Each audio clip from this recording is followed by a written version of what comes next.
Assalamualaikum warahmatullahi wabarakatuh. Bismillahi walhamdulillah. Wala ilaha illallah Muhammadur Rasulullah. Wala hawla wala quwata illa billah. Asholatu wassalamu ala sayyidina wa maulana wa habibina Muhammad. Al-uswatun hasanah wal khairu khalqillah. Wa ala alihi wa sahbihi wa dzurriyyatihi ajmain ila yaumil qiyamah. Amma ba'du. Dengan channel Tukang Kebon dan Kucing yang setia di sini, alhamdulillah wa syukurillah kita berjumpa kembali dan marilah kita lanjutkan bahasan kita mengenai budak angon atau Satrio Piningit, dan kali ini saya akan mengetengahkan sebuah judul bahasan, yaitu di antara keramaian masa demonstrasi, akankah budak angon atau Satrio Piningit muncul? Kapan kekacauan sosial ini berakhir? Beberapa tahun yang lalu, pada masa saya awal-awal mengetengahkan konten mengenai budak angon atau Satrio Piningit di channel ini, dan pada masa sebelum-sebelumnya, muncul dalam pikiran saya ketika saya dalam perjalanan menganalisa mengenai sosok budak angon atau Satrio Piningit dan segala sesuatu yang berkenaan dengannya ini, tentang sebuah pekabaran dari Uga Wangsit beliau, Prabu Siliwangi, tentang kekacauan dan bencana kemanusiaan yang terjadi jelang kemunculan budak angon atau Satrio Piningit, disandingkan dengan pekabaran yang tertera di dalam kitab serat peninggalan beliau Prabu Jayabaya mengenai tema yang sama, yaitu kekacauan-kekacauan sosial. Pada saat itu, ketika saya menyambungkan informasi dari kedua serat tersebut, saya sempat berkesimpulan, dan kesimpulan tersebut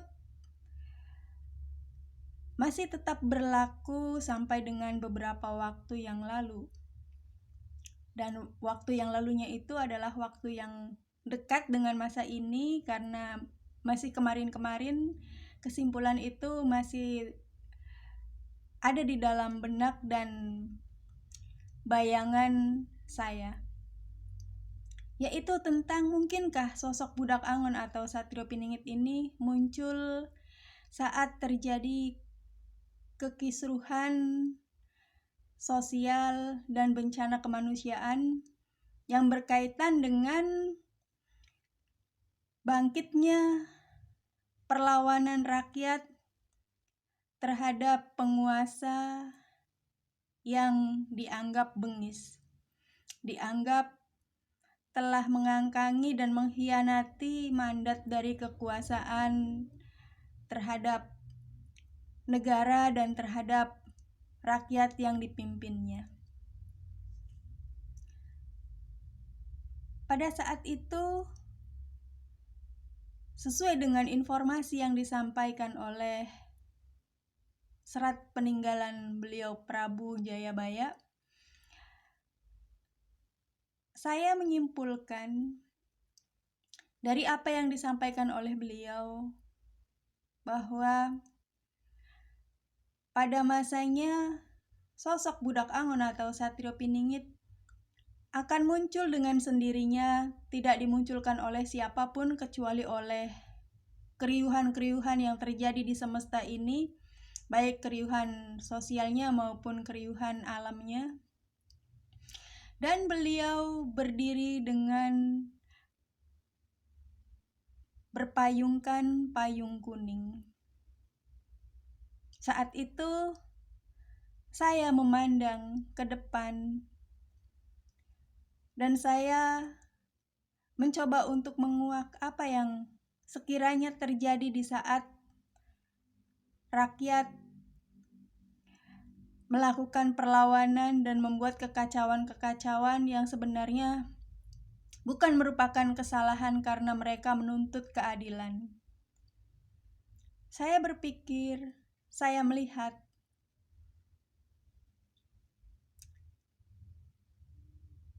di saat itu sosok Budak Angon atau Satrio Piningit berdiri di antara keriuhan-keriuhan tersebut.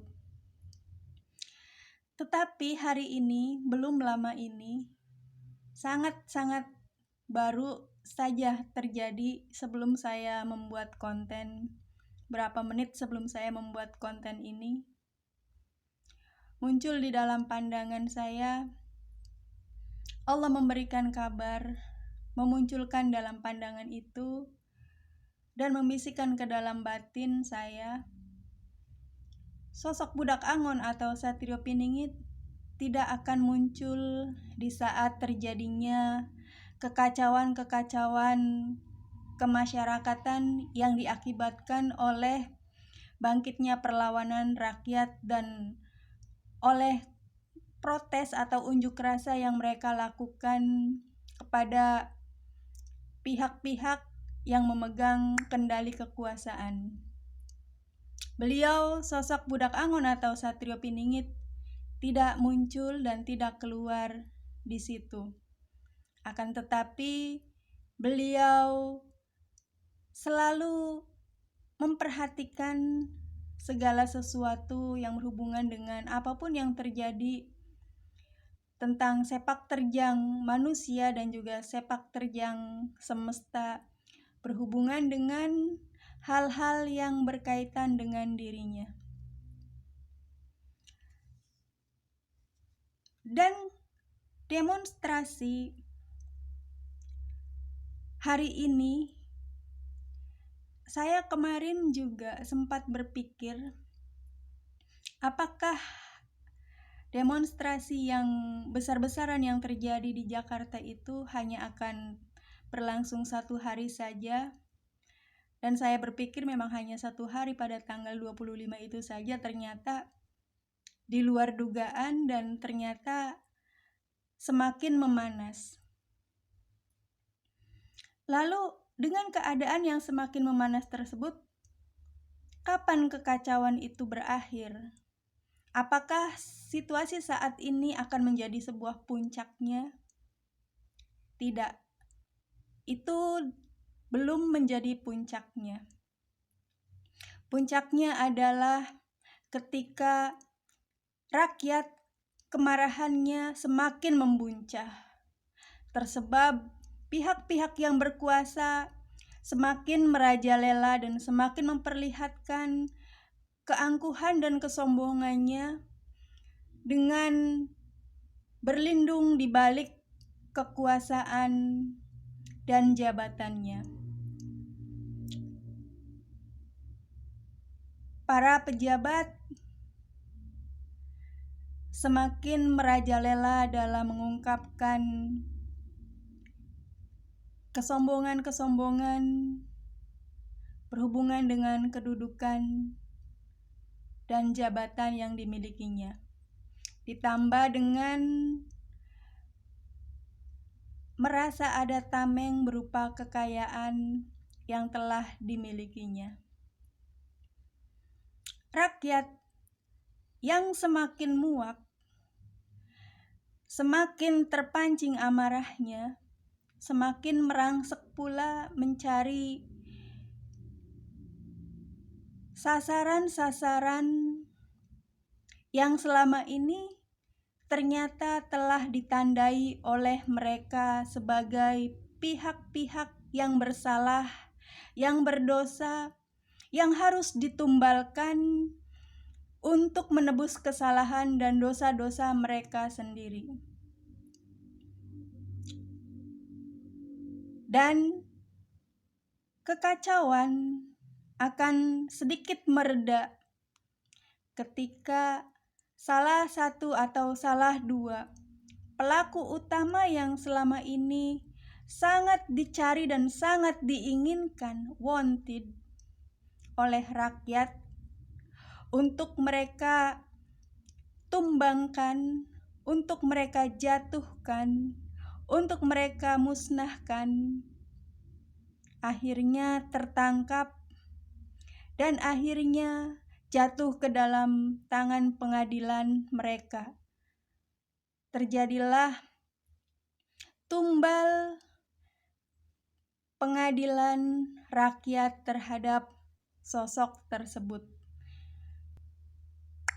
Pada saat itulah kekacauan sosial mulai sedikit mereda.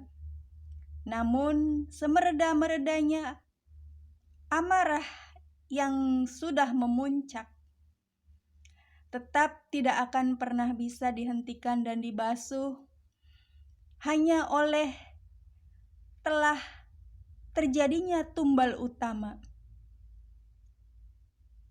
Itu sudah menjadi sebuah sunnah bagi umat manusia.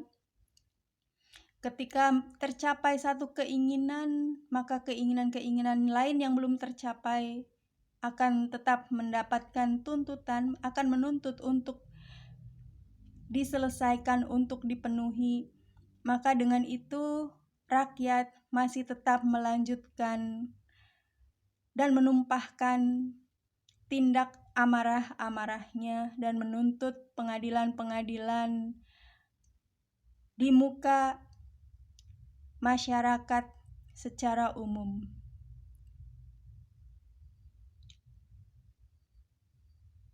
Di saat yang genting seperti itu, tetap saja sosok Budak Angon atau Satrio Piningit tidak muncul. Disitulah kemudian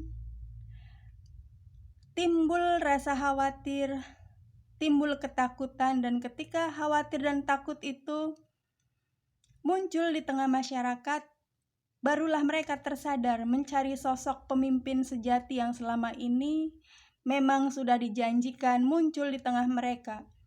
Budak Angon atau Satrio Piningit yang pada awalnya hanya populer di tengah-tengah kita yang mencari dan yang mengikutinya, pada waktu itu menjadi tokoh yang sangat dicari, sangat diinginkan, karena hanya beliau satu-satunya yang bisa menyelesaikan keadaan carut-marut yang sudah sangat mengkhawatirkan itu.